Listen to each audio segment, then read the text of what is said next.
ಇಷ್ಟೆಲ್ಲ ದಾಖಲೆ ಸರ ಯಾವ ರೀತಿ ಮಾತಾಡ್ತೀರಿ ಸರ್ ನೀವು ಯಾವ ರೀತಿ ಮಾತಾಡ್ತೀರಿ ನೀವು ಇಷ್ಟೆಲ್ಲ ದಾಖಲೆ ಕರೆಕ್ಟ್ ಇಷ್ಟೆಲ್ಲ ದಾಖಲೆ ಏನ್ರಿ ಸರ್ ನಮ್ಮ ಪಾಪ ಮಕ್ಕಳಿಗೆ हुबली के गिरियाल गांव में वालिदैन ने धारवाड़ के जिला कलेक्टर के दफ्तर में ये दावा करते हुए एहतजाज किया कि SC सिलिकयात्रा बिरादरी से ताल्लुक रखने वाले उनके बच्चों को कास्ट सर्टिफिकेट जारी न होने की वजह से स्कूल से निकाल दिया गया है।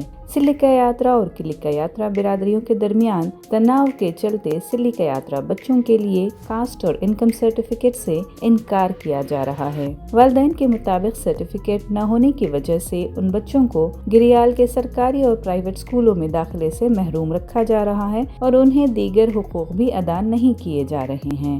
एहतजाज करने वाले वालिदैन अपने बच्चों के साथ जिला कलेक्टर के दफ्तर में उस वक्त तक बैठे रहे जब तक वजीर संतोष लाड उनकी शिकायत सुनने नहीं पहुंच गए। उन्होंने इल्जाम लगाया कि चंद अफराद के धोखे से कास्ट सर्टिफिकेट बना लेने की वजह से हुबली तहसीलदार अब सिलिकयात्रा बिरादरी के किसी भी रुकन को ये दस्तावेज जारी करने से इनकार कर रहे हैं। वजीर लाड ने तहसीलदार से जामे मालूमात इकट्ठी की और ग्रेड ऑफिसर को मुकाम का दौरा करने की भी हिदायत दी।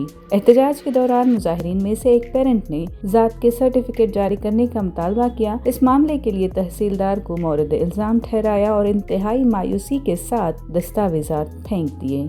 सूरत हाल बदस्तूर कशीदा है क्योंकि वालिदैन इंसाफ और ज़रूरी सर्टिफिकेट्स का मुतालबा कर रहे हैं ताकि उनके बच्चे तालीम और दीगर फ़वायद हासिल कर सकें। रिपोर्ट आज कलमेश मंडियाला।